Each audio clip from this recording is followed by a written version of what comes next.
माशाल्लाह जिस तरीके से उन्होंने ग्रो अप किया as a player, I think वो उनकी अपनी एफर्ट है, उनकी अपनी अपनी मेहनत है। और हमने वो टाइम देखा है जब बाबर आजम को बाबर आजम बनते हुए देखा है। जब भी किसी प्लेयर से पूछा वो अभी भी सारे आपको कप्तान कह के इसी वजह से बुलाते हैं। अरे वो कि वो आपने जिस तरह उनको बनाया, क्योंकि देखिए ये क्रेडिट था। नहीं देखिए, ये हमेशा मैं इस लफ्ज़ को बिल्कुल नहीं मानता। मैं अपने आप को देखा खुश नसीब इसलिए समझता हूँ कि मेरे साथ ये लड़के खेले। बनाने वाली जात तो खैर अल्लाह ताला की है। लेकिन आप देखिए, मैं उसकी एक एग्जांपल कोट अगर करना चाहूँ, मिकी आर्थर से और ग्रांट फ्लावर से जब एक बात होती थी ना, तो वो मैं अक्सर पूछता था पाकिस्तान का बेस्ट बैट्समैन। फ्लावर से तो आपका बड़ा अच्छा है। वो तो कईयों के साथ है ना। नहीं, फ्लावर तो पहला वाला था ना। वो पहला वाला सबसे पहला वही था। सबसे पहले कराची में बड़े बड़े बुढ़े पर की तस्वीर लगी हुई है, आज भी लगी रहती है। आज भी लगी रहती है। फिर उसके बाद कई शामिल हुए। हाँ, बहुत सारे शामिल हुए, हम भी हैं उसमें। तो उनसे मैंने पूछा कि पाकिस्तान का बेस्ट बैट्समैन कौन है। अक्सर मैंने नेट पे बात होनी उनसे, तो उन्होंने कहा जी एक तो बाबर आजम, अभी बाबर टीम में नहीं आए थे। दूसरा उन्होंने कहा समी असलम। अब समी असलम अनफॉर्चुनेटली आपको पता है कि वो ना सिलेक्शन हुई, जो भी है नेपोटिज्म का मसला, उसके बकौल वो चले गए। नहीं, उसका मसला सही था। हाँ, मतलब मैं वही ना, समी असलम का जो मसला था वो उसको सही तरीके से हैंडल नहीं किया गया लोगों ने। इवन उनसे एक दफ़ा मेरी बात हो रही थी उस टाइम के, जो I don't want to take the name, वो कोच ने कहा जी अपने फैट लेवल तू कट कर। इन पंजाबी उसने 2 डबल सेंचुरी की डोमेस्टिक मैच में, तो उसको कहा गया कि अपने फैट लेवल पहले कम कर, फिर तू आएगा। एक बच्चा जो इतनी परफॉर्मेंस दे रहा है इंटरनेशनल लेवल पे भी, डोमेस्टिक में भी, जब उसको इस तरह डिग्रेड किया जाएगा तो ऑब्वियसली फिर वो कहीं ना कहीं तो उसको हिट पड़ेगी। दूसरा बाबर आजम का उन्होंने कहा, बाबर आजम उस टाइम टीम में नहीं था। You were the captain, I am the witness as well. इनकी मीटिंग में कई दफ़ा मैं बैठा होता था, उन्होंने आपने उनका पूरा साथ दिया है कि बाबर को नंबर 3 देना है। प्लेयर को मैं बनाने की जो बात कर रहा हूँ, देखिए उस टाइम हफीज़, आपको पता हफीज़ भाई का भी नंबर 3 का स्लॉट था, अजहर अली भी कई दफ़ा खेलते थे, कई नाम थे डिफरेंट। कई दफ़ा उमर अकमल को भी ट्राई किया गया था। बात ये भी होती थी अहमद शहजाद को भी लाया जा सकता 3 पे, बट जब टैलेंट आइडेंटिफाई किया कोच और कैप्टन ने, तो आप लोगों ने उस पर स्टिक किया। होता क्या है, अगर आज उमर अकमल या कई प्लेयर दूसरे वो बात करते हैं तो कई दफ़ा उनको होता है कि यार हमें वो नंबर नहीं दिया है। आपको याद होगा वर्ल्ड कप के ऊपर उसने खान साहब को कंप्लेंट भी कर दी थी कि मुझे नहीं कराया जाता 16 में। तो उसके लिए मैंने प्लेयर बनाने की एग्जांपल मैंने देनी नहीं थी, लेकिन आपने डिनाई किया तो मैं आपको याद करा रहा हूँ कि आपने स्टिक किया और अपने प्लेयर को बनाया। अगर आज हम लेजेंड देखते हैं, बाबर आजम को लिविंग लेजेंड कहते हैं, तो उसके पीछे कोच का भी उतना ही रोल है, उतना ही उससे ज़्यादा मेरी नज़र में आपका रोल है कि जिसने उसको टैलेंट को समझते हुए एग्जीक्यूट करवाया। देखिए ऑब्वियसली आपने जो बाबर की बात की, तो बाबर का जो टाइम ग्रांट फ्लावर के साथ था, क्योंकि दूसरों को बैटिंग कोच था तो काफ़ी ज़्यादा उसके साथ उसका टाइम गुजरा। क्योंकि ग्रांट फ्लावर 2014 से पाकिस्तान टीम के साथ रहा, फिर उसका बड़ा अच्छा टाइम गुजरा हमारे साथ। वो ग्रांट फ्लावर हो गए, एक हमारा ट्रेनर था ग्रांट ल्यूटन, फिर मिक्की ने टीम को ज्वाइन किया 2016 में जब हमारा इंग्लैंड का टूर था, तो वहाँ से उसने ज्वाइन किया। तो ऑब्वियसली ये था कि जब आप एक नई टीम बना रहे होते हैं तो उस वक्त हमारे पास ज़्यादातर जो है ना वो यंग लड़के थे। तो बाबर का भी डेब्यू, जब मेरा पाकिस्तान से था डेब्यू, तो बाबर का उस वक्त T20 में मेरे कप्तानी के अंदर ही डेब्यू हुआ था। उस वक्त बाबर जो है वो आ रहा था लाइमलाइट में, तो कि बाबर का डेब्यू हो चुका था 2015 में।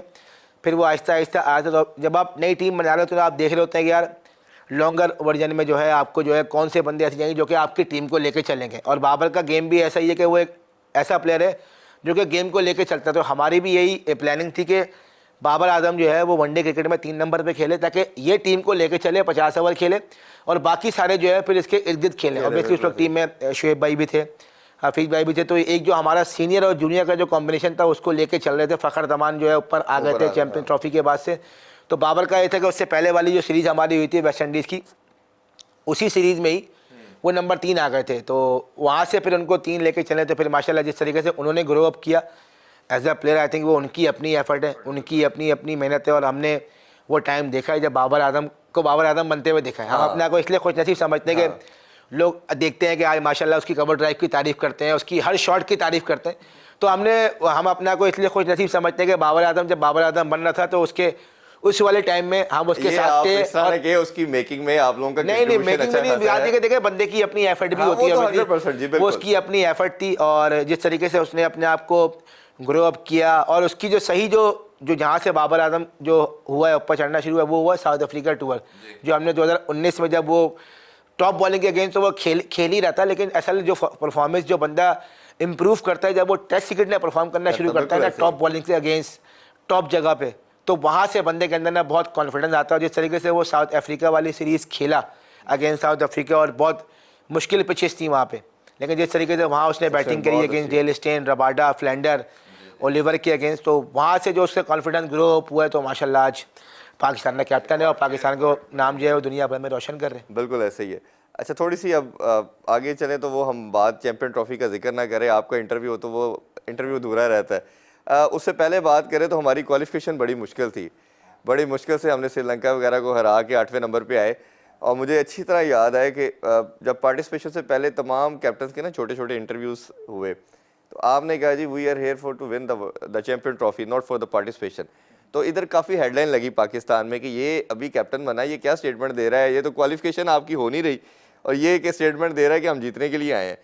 तो क्या उस शुरू में था कुछ ऐसा जज्बा, कुछ थी सोच कि यार जीत जाएंगे, और ख़ासतौर पे जो पहले मैच में मार इस तरह की पड़ गई इंडिया से क्या लगता था? देखिए, जब ये जो चैंपियंस ट्रॉफी है ये हमारी क्वालिफिकेशन थी 2015 में, आपने बताया श्रीलंका को हरा के हम लोग पहुंचे, और उस वक्त अजहर अली कैप्टन थे, तो वो थी विक्ट्री जो कि बहुत इंपॉर्टेंट थी। अजहर अली कैप्टनसी में हमने जो है वो चैंपियंस ट्रॉफी के लिए क्वालिफाई किया, वरना हम क्वालिफाई नहीं कर पाते, ठीक है।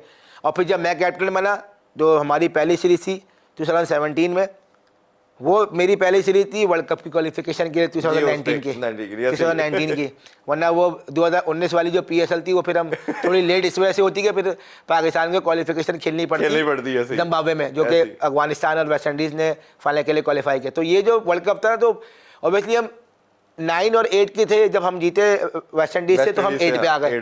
तो उसमें सीधा एक गोल ये था कि भाई बात देखिए, आपको प्रेशर लेने की ज़रूरत क्या है, जब आप हैं ही 8वें नंबर की टीम, तो आपने फिर बात भी ऐसी करनी है, भाई हमारे पास नथिंग टू लूज है ना, भाई हम करने क्या है यहाँ पे, ऐसे ही है। तो बात देखिए, अगर आप ये सोच के जाएंगे, कोई अच्छी सोच थी उस वक्त, कोच ने भी बोला कि भाई हम जब भी बात करेंगे हम यही बात करेंगे, भाई हम यहाँ पे क्रिकेट खेलने आए ताकि हमारी टीम का इम्पैक्ट पड़े, और जब बात करने आए तो लोगों को पता चले कि हाँ यार ये कॉन्फिडेंस के साथ आए इस टूर्नामेंट में।